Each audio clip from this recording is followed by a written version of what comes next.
understand your accent. Where are you from? I'm Argentinian, but actually I work in London, so our office, Magen David Adom office is in London. I'm with my colleague Bianca, and we have been traveling all the UK, introducing Jonathon to different communities in Leeds, Manchester, Liverpool, Glasgow, Weston-super-Mare, different churches, synagogues. So yeah, it has been really nice week and long week for Jonathon. So my name, as I said, my name is Carolina. I work for Magen David Adom. I take care of the Christian community. I'm not sure how many of you know about Magen David Adom so far. No? Okay, Magen David Adom is the only emergency service in Israel. So it's not funded by the government, it's a non-governmental organization, and it's supported by donors of all around the world, especially in the UK and in Ireland as well. It's the only emergency service, and 90% of the organizations are volunteers. And as well, we work as a humanitarian organization, so if anything happened around the world, like Haiti disaster or Philippine disaster, Magen David Adom will send volunteers to help and save lives. As a Christian group, I know that in the past, the Irish and Christian and Jewish communities in Ireland have supported Magen David Adom as well. You have donated 3 ambulances to Israel, which is great. And I was checking the reports, and the ambulance has been there from 2007 until now, and they have responded more than 3,000 calls. Wow. So thanks a lot, and thanks so much, because thanks to you, we are able to save more lives as well in Israel. We are having, as a Christian group, we are trying to fund the 4th ambulance. We are close to the target. And we are also planning a dedication and a mission in Kiryat Shimona, that's the north of Israel. We managed to get funds to refurbish the ER center thanks to donations. So in January we're having the dedication, the mission for 4 days. So after the presentation, if you have questions or if you'd like to come and leave your details, we're more than happy to answer questions. So now we're going to watch a video which shows more like the insight of what we do. Continuing coverage of breaking news out of the Middle East. Fox News confirms the ceasefire between Israel and Hamas is over. Hamas broke the ceasefire by sending 3 rockets from the Gaza Strip into Israel. The ceasefire was set to end less than an hour and a half from now, 5 o'clock Eastern Time, midnight in Israel.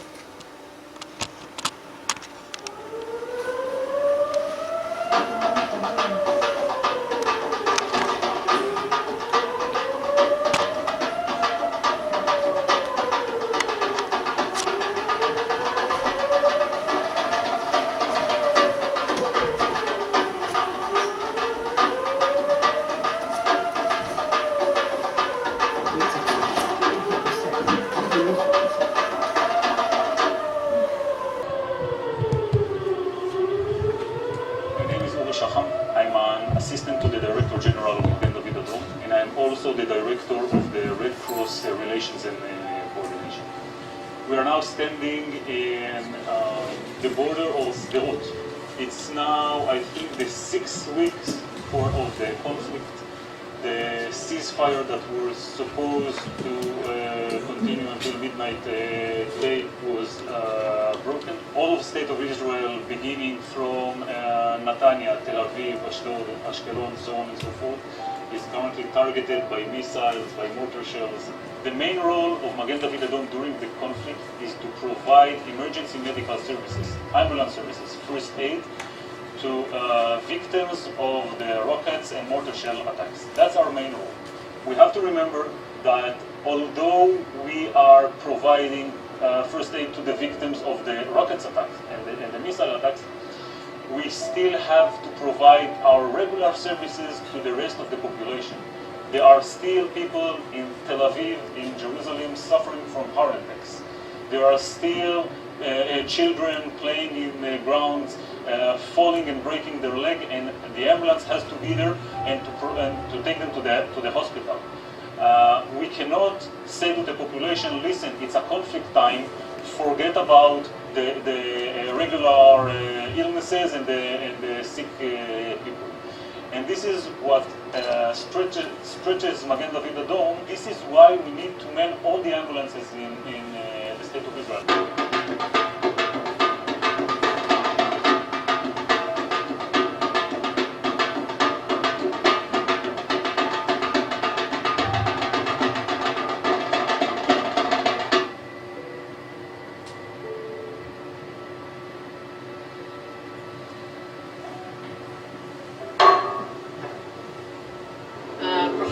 Chinar, Magen David Adom Blood Services Director, and we are at the National Blood Services MDA in Israel.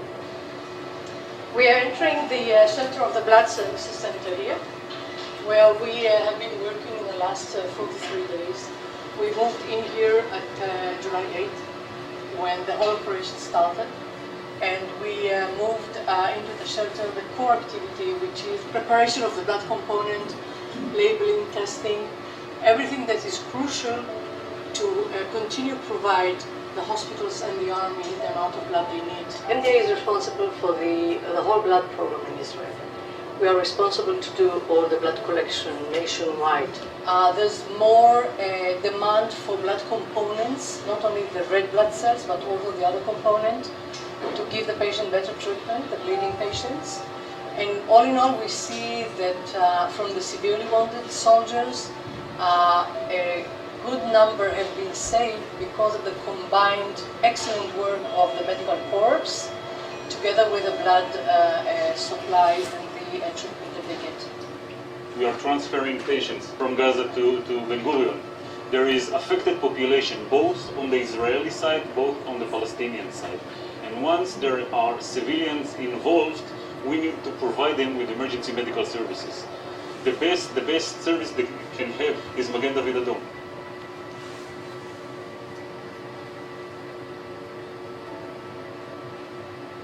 So we do here in our region, in Lachish MDA region here, a lot of transfers of Palestinian patients. The last one that I had personally was 4-year-old girl. So we got her in here, inside the ambulance. She was in a very, very bad shape. Usually, and unfortunately, our patients, the Palestinian patient, are all the time on the borderline between life and death. I started to give her the first medications to prepare the actual transfer by route to the Israeli hospitals. And on the spot there were an alarm. Here at the arrest checkpoint we only have 5 seconds to find a safe place to hide in case there is a rocket attack. You can imagine that when I am with this young girl and I am breathing for her, my hand is pushing the ambu bag to make her breathe, to ventilate her, I wasn't able to leave and to find a safe place. So I just put a bulletproof vest on her chest, on mine. I stayed in the ambulance. When I finished all the medical treatment that I had to give her on the spot when I got her, we started the transfer and then we went to the Israeli hospital. I'm a new mom, so I understood the fear in the eyes of the mother of these patients. This is our job. We have the routine part of the job, the deliveries and the heart attacks, and we have also the transfers of the Palestinian patients and the living under the rocket attack and the fear that something can happen to us. This is the part that I feel even almost proud that I'm here, although there is this kind of danger. We're fighting death with life. I try to help and I try to destroy. Magen David Adom Blood Services is the only supplier of blood in Israel. So we actually supply 96% of all the blood collected and 100% of the needs of the army. So our importance is huge. The upper floor of the laboratories is fantastic. It has huge glass windows, very non-protected. And this is one of the reasons why we urgently need to build a more protected blood services center. We need to arrive to a situation where everything would be set up, where we have everything under GMP, and where we do not have to change our position. if somebody decides to throw missiles, to stop the negotiation or whatever, we need to be very stable where people can work for the whole time in a protected area, green protected area, so we can continue our work in an uninterrupted way. We know how life is fragile. We know that we can lose life very easily. And our job is to try to make a distance between the angel of death and life. So this is the job. Although the pressure and although the fear, it's never easy to be attacked under rocket attacks and to give the medical attention, but this is the job. My oldest daughter is going to the first grade in 2 weeks. My little boy began walking this month, and I wasn't home. Although I'm sorry for this, if I needed to do this once more, I would do exactly the same.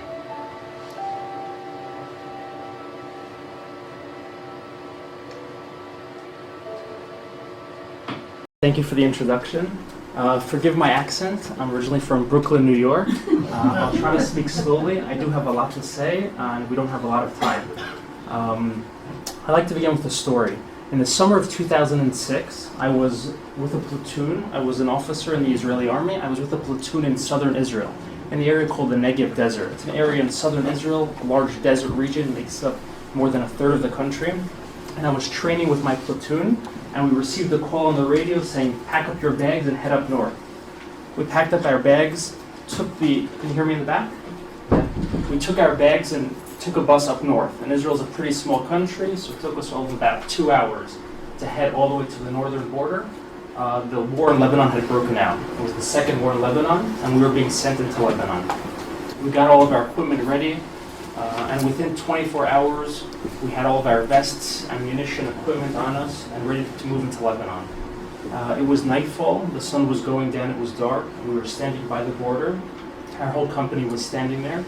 And right before we were about to march into Lebanon, somebody stood at the front of our large group of soldiers, and he said the Jewish prayer before going to war. I had never known such a prayer existed, I had never heard of it, I had never seen it anywhere. But here it was, and I heard it for the first time before going to the war for the first time as an Israeli soldier. It was pretty moving for me.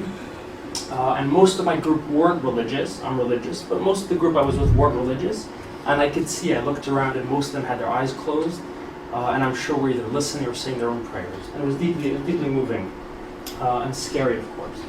About 2 days later, we were in southern Lebanon, in this position. During the day, we would stay in different camouflaged areas, and at night we would move when it was less dangerous. And during the day, it was my turn at the lookout. I had binoculars, and I was scanning at the Prime Minister's office. We prepared talking points, which we've sent out to embassies around the world, spokespeople, to get our messages across.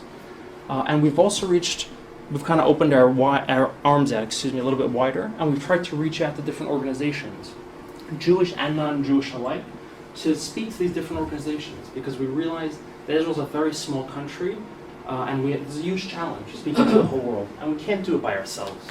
We need to use other organizations that recognize and are willing to work with us. So we've done that.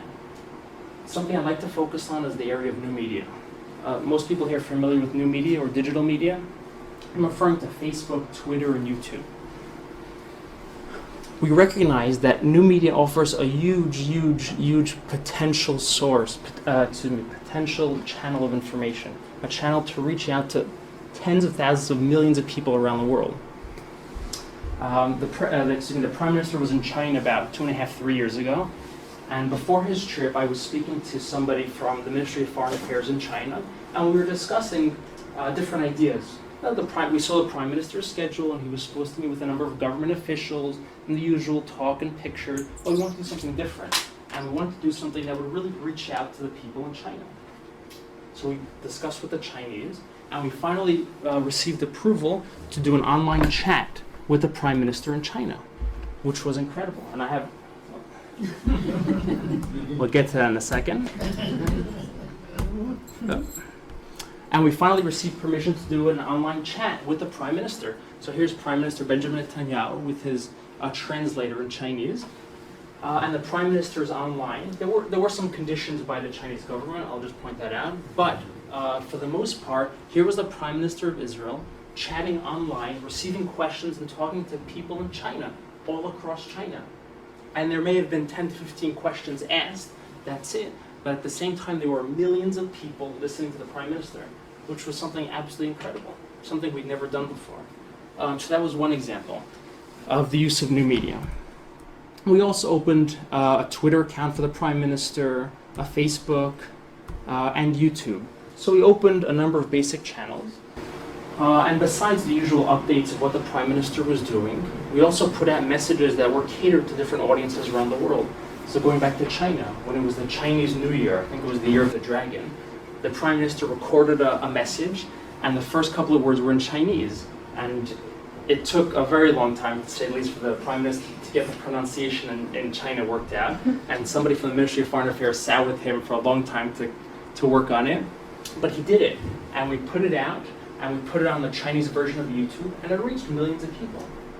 And I'm not saying we convinced anybody that Israel's good or that it's great or to like us or whatever it is, but we reached a huge audience, people that don't always and probably have never seen anything about Israel. And this was the first thing they were seeing about Israel, was the prime minister wishing them a happy new year. So we were able to reach out and touch people before they were exposed to anything about Israel, which was pretty interesting. We also got a lot more, much more bold in the things we did. We weren't as risk averse as we were in the past. We got a lot more bold and willing to take chances and risks to make an impact and to get our message across, even if people didn't always listen or didn't always hear our voice. One day I was working at the Prime Minister's office, and my office was on the same floor as the Prime Minister, but on the other side of the building, just to show you how junior I was, completely on the other side of the building. And the Prime Minister's right-hand man, his communications, PR department head, comes into my office, and he's a very charismatic and excited guy. He comes into my office, he slams the door and he says, "Jonathon, I have something I need you to do for me, but you can't tell anybody." So for the next 3-4 minutes, he's explaining to me exactly what he wants me to do. I need you to draw this, fix this, color this. And I thought, this is pretty ridiculous. And it was, but this was the Prime Minister's office, so I got used to those kind of things. And I did it. When I was finished about 10-15 minutes later, I took the piece of paper, I ran to the Prime Minister's office, showed it to the Prime Minister and his assistant, and they sat there for a few minutes making their corrections and edits, and I took it back. And this went on for about 3-4 days. 2 weeks later, the Prime Minister's communications office and staff were sitting in the office watching the United Nations General Assembly. And once a year, the heads of state come to speak before the UN General Assembly, and we were watching the Prime Minister's speech. So we had sat there and we'd ordered pizza, and we were sitting and watching. And finally, the Undersecretary calls up His Majesty, His Excellency, Prime Minister of Israel, Benjamin Netanyahu. The Prime Minister comes up and begins speaking, and he speaks and speaks. And then finally, a couple of minutes later, underneath the podium, he pulls out a kind of cardboard folder like this, and he opens it up, and lo and behold, there it was. The Iranian bomb. And this was something I'd been working on for a few days. And it looks pretty ridiculous, and it is.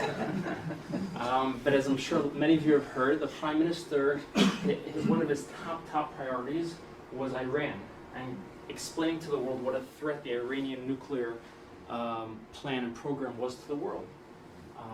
And he wasn't sure how to do it, wasn't sure how to get his message and point across. So they did something a little bit differently, and this is what we did. And it is simple, it is basic, and we did play with a number of different designs, but the day after his speech, and he was criticized a lot for doing something not so diplomatically correct, politically correct at the UN General Assembly, but the next day, in every single newspaper around the world, there was a picture of Netanyahu with the bomb. In every single newspaper around the world. So whether or not you agree or disagree with the tactics, it worked. And everybody was talking about it. Everybody was talking about it and discussing and looking at it. Can he give you credit? No, definitely not. But I do have, don't tell anybody, but I do have one of the first copies of this stored with his first edits on it. So I am keeping it. A couple of years, I'll put it on eBay and we'll see what happens. So that was incredibly interesting. So doing things like that impact people and get people out allows us to kind of circumvent and get around the traditional filters of the media, of the press. So we're not so dependent on TV and newspapers, because we're able to do crazy things like this, and we're also able to use new media to reach out to people, which is something really great and interesting. I'm going to skip ahead a little bit because I want to talk about the recent Operation Protective Edge. Operation Protective Edge, I was the spokesperson at the Defense Ministry for the foreign media. And just to give you a little background about the operation, and I'll move ahead to the map.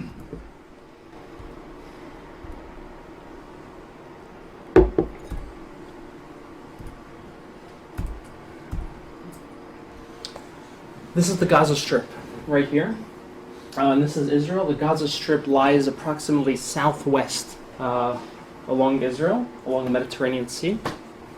Our military, I'm not going to go into all the background, but our military objective during the operation was to strike Hamas. Hamas had been firing rockets indiscriminately into Israel, hitting a number of the villages and cities along the Gaza Strip, but also across Israel, had been firing indiscriminately. And our objective was to go into the Gaza Strip and take out as many rockets and neutralize as many of the Hamas terrorists as we could. That was number one. At a later stage, a couple of days after the start, we also said that we were going to stop all the tunnels. There were a number of tunnels that had been built from inside the Gaza Strip into Israel. And the tunnels, I don't know how many of you have seen pictures, but the tunnels were a scary and dangerous threat. There was a story at the beginning of the operation where there was an Israeli, it wasn't even a patrol, but a logistics supply, a truck with goods that was being driven by 2 Israeli reservists, who was driving, I think along this area here, not precise, and they were driving within Israel, and they were ambushed. They were ambushed by a squad of Hamas terrorists, and nobody really understood why until they discovered the tunnel which they came out of. So it was an incredibly scary idea that there were tunnels where terrorists could easily and secretly infiltrate Israel from the Gaza Strip. So that was something we also had to neutralize.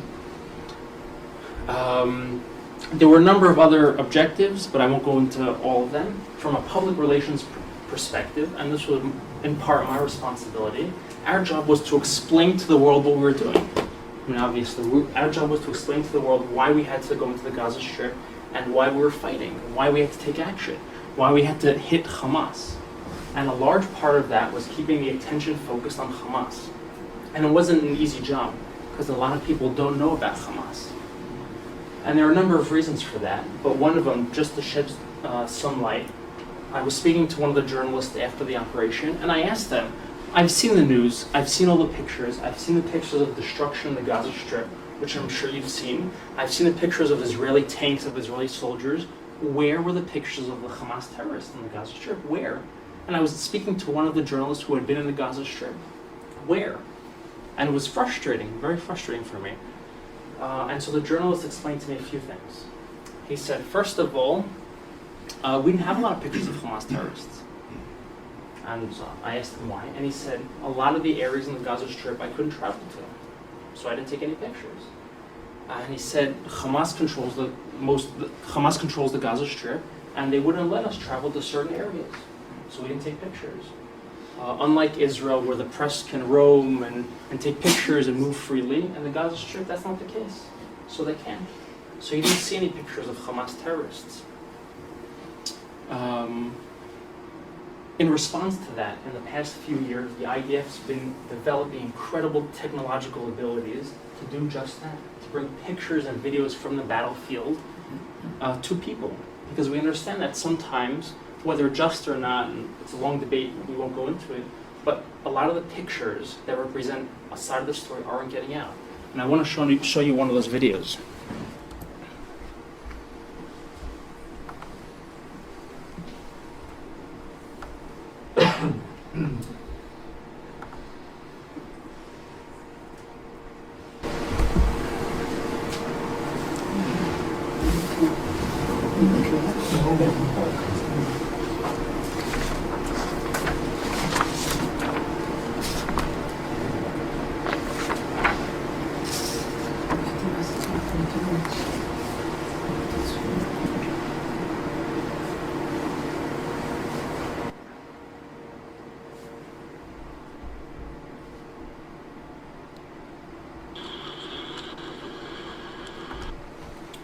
That was one video clip taken by the IDF showing Hamas firing rockets from different areas on the Gaza Strip.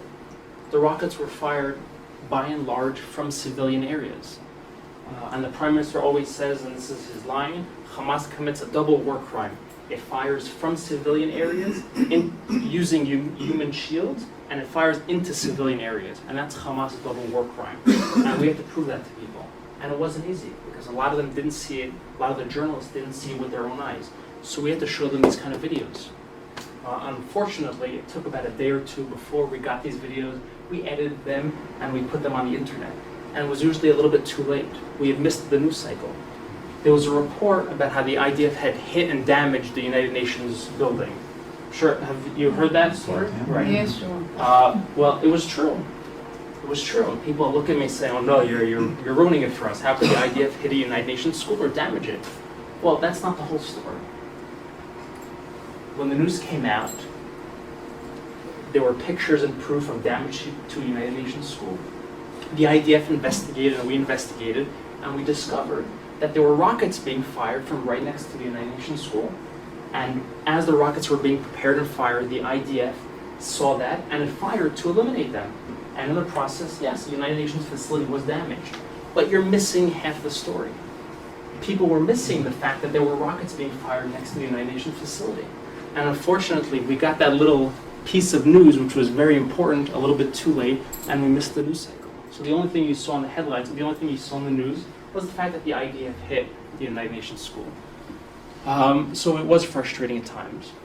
But again, that was my objective, to keep the spotlight focused on Hamas, to show everybody who we were dealing with, who this terrorist organization was, the asymmetric warfare that we had to deal with. And it wasn't just Hamas, it was also Hezbollah up north. But that was another time. My final objective as spokesperson was the humanitarian situation, I'll call that, in the Gaza Strip. And I think Bianca or Carolina showed me a picture of somebody standing outside, stop the siege in Gaza, outside. Excuse me, but I think that's pretty ridiculous and pretty funny. And it was my responsibility to prove to people that there was no humanitarian crisis in the Gaza Strip. To give you some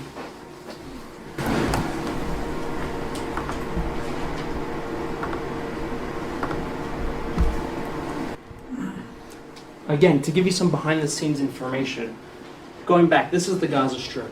There are two crossing points into the Gaza Strip. There's something called Erez crossing point, which is for individuals on foot, private cars, sometimes VIP delegations and diplomats. And then there's the Kerem Shalom crossing point, which is down here, very close to the border with Egypt. Those are the two central crossing points going into and out of the Gaza Strip. There was a third between the Gaza Strip and Egypt, but Egypt closed that about 10, 11 months ago. Completely sealed it. Egypt doesn't allow anything in or out of the Gaza Strip. But nobody talks about that. So there's the Erez and Kerem Shalom crossing points. In Kerem Shalom, all the way in the southern tip, is where all the merchandise, food, products, materials, medical supplies, and aid go into and out of the Gaza Strip. And it's been open, and it was open throughout the entire Operation Protective Edge, except for about 3-4 hours. Working at the crossing point are Israeli Ministry of Defense, people I was responsible for, employees, Israeli government officials standing at the crossing point, facilitating the transfer of aid and equipment into the Gaza Strip during wartime.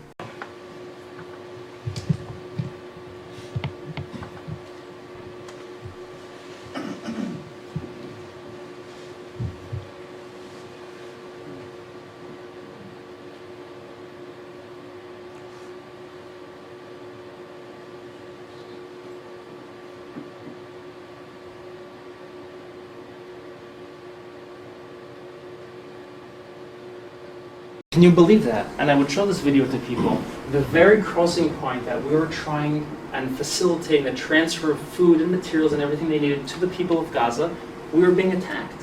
So there were Ministry of Defense officials who were putting their lives on the line to ensure that the people of the Gaza Strip had food and had water. And food and water went in throughout the entire operation, as I said, and there was no crisis. And I'm always, whenever I say that, I always take a second and say there was damage. And there was a lot of damage, and you see the pictures, and people were hurt, and civilians were hurt, and it's incredibly unfortunate. And we regret the loss of every life, whether it's Israeli or Palestinian, whoever it may be. But get the facts straight. There was no humanitarian crisis, and that's because we made sure there wasn't one. And there was proof. During the operation, during one of the many ceasefires, I organized a bus, along with the government press office. I organized a bus of journalists. And at the start of the operation, most of the journalists and bureau chiefs went into the Gaza Strip. So the coverage of the operation, by and large, took place from the Gaza Strip, which is another story in and of itself. But to facilitate the coverage, some coverage of the operation from the Israeli side, we took the initiative. We tried to become proactive rather than reactive. And we took a bus of journalists down south, and we took them to the Kerem Shalom crossing point to show them. And there was a ceasefire, so we were hoping for some quiet during this trip. And we were driving down. It took about 2 hours from Jerusalem to the crossing point, and about 10 minutes out, there was an alarm, and we were all on the bus. We quickly got out of the bus to head to the side of the bus, and a few seconds after the alarm, there was a loud barrage of artillery over our heads. And clearly it was Israeli artillery being fired into the Gaza Strip, very loud, very close to us. And all of a sudden, as you can imagine, the journalists were all over me. They turned on their cameras and their microphones, and they asked me, what's going on? What do you know? What can you tell us? Why has Israel broken the ceasefire? That was their first question. Why has Israel broken the ceasefire? And I was quick to remind them that let's wait a little bit and hear what was going on the other side. And a couple of hours later, we knew that there was a kidnapping attempt, and one of the soldiers was almost kidnapped. He was killed. But again, it took a little bit before we got the whole information. That bus of journalists we eventually did take to the Kerem Shalom crossing point to show them all the material and supplies going in.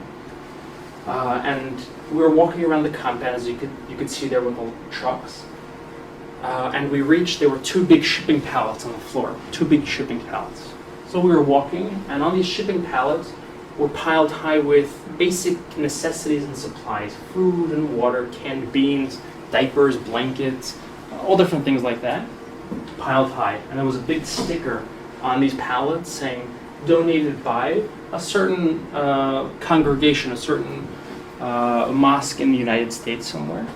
And the journalists were taking pictures. Here we go, there's clearly a crisis in the Gaza Strip. We kept walking a couple of minutes past more equipment and food, and we got to 2 big shipping containers, 2 big closed shipping containers. So I asked Ami, the guy who's in charge of the crossing point, can you open the 2 shipping containers? Can we see what's inside? So he opened them up, and inside was gym and sports equipment. There were weight machines, treadmills, a stationary bicycle, all different kinds of sports equipment. And it's perfectly legitimate because the people of the Gaza Strip are entitled to their gym equipment and their whatever it is they wanted to order. But here was, I think, in one picture, the difference between what the people around the world thought they needed, the basic supplies and necessities and equipment, to what they really wanted, to what they ordered. It was just gym equipment so they could live like regular, normal human beings. Before I open to questions, God bless you, I want to talk about one more point. Was our response proportionate, disproportionate? Did we cause too much damage? Was it all necessary? And a lot of people have asked me that question, and it's a legitimate question because the pictures are difficult. And there are a number of steps to kind of answer that question, and there's something I'd like to talk about, something specific. How does the IDF operate in that kind of area? There are so many people, there are buildings, there are houses. How do we operate? And there are a number of steps that we do. First of all, we recognize that there are a lot of people, and it's a heavily populated area in the Gaza Strip. And before there's a major operation, and this happened in the Gaza Strip, before there was a major operation, Israeli planes would fly over a certain area and drop leaflets saying there are Hamas terrorists in your area, fighting in your area, there will be an IDF operation shortly, evacuate. Evacuate to this certain area. There were actual leaflets dropped telling people to get out and move to a certain area before combat, before fighting took place. That was number one. Number two were SMS and text messages. The IDF, and don't ask me how they got the phone numbers, the IDF sent out text messages to the residents of certain buildings, neighborhoods, and areas of the Gaza Strip before fighting took place, before the IDF moved in, to tell them there are Hamas terrorists shooting rockets from your area, we're going to strike back, or Israeli troops are going to move in, evacuate the area. That was number two. Number three was something called Noal Hakesh Bagad, which in Hebrew kind of translates to knocking on a rooftop or knocking on your roof. I don't know if you've seen videos of this, and a lot of people don't talk about this, but before a number of attacks, the Israeli Air Force would fire or hit the rooftop of some buildings with some kind of light ammunition, not to do damage, but to make an impact and to make sure people in the building heard. So if we were sitting here, the walls would shake. It wouldn't collapse, the building wouldn't get hurt, but the walls would shake, and people would know in a couple of minutes something's going to happen. And that was the final message. So the IDF took a number of steps to limit the civilian casualties. But again, it was my job to tell the press and to tell people, but it was Hamas bringing us into this situation. We didn't want to get into this in the first place, and it was Hamas who was firing from these houses and these buildings who was making us go in. And we have videos where after these warnings, after the Israelis warned before we were coming in, tens if not hundreds of civilians would crowd around known Hamas target sites to prevent us from firing. They would stand on the roofs or stand in the vicinity of a building to prevent us from hitting those buildings, striking those buildings. So it was incredibly difficult. But we did our best to prevent the number of damage. And yes, war is unfortunate, but we did the best we could. And we will continue to do the best we could to limit the collateral damage and civilian lives lost. I'd like to open up to questions. I'm sorry it's a little warm in here. If you have any questions, please feel free. You can ask me almost anything, and I'll be happy to respond.